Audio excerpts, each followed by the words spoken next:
Hello, here is a video to explain when to use one shuttle, a shuttle attached to a ball, or two shuttles when you're working some pieces of tatting.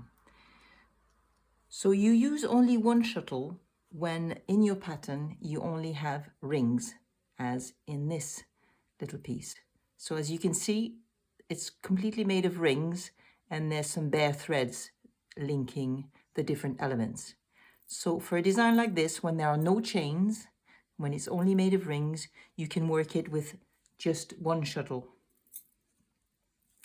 When your design has rings and chains, as in this one, but there are no elements that come off the chains. So if you can see, this is made in two rounds, but the first round is here. So you can see there's rings, you reverse your work and you make the chains. So that's the inside round. And on the outside round, it's the same. You have some rings, you reverse work and you make the chains. So this can be made with a shuttle attached to a ball.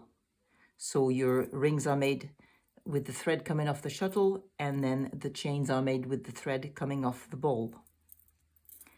And then, if you have a design like this one, for example, a little bit harder to see against my hand because of the color. I'll zoom in. You see here that you have some rings and you have some chains on the inside, but off the chain. So when you're making halfway through your chain here, you have to use your other shuttle to make another element. So there's a ring thrown off the chain. So when you have any elements coming off the chain, then you will need two shuttles, because you will need your shuttle to make the rings that come off the chain. So I hope that's just a simple way of explaining when to use what. So just rings, you need one shuttle. Rings and simple chains, you can do it with a shuttle attached to a ball.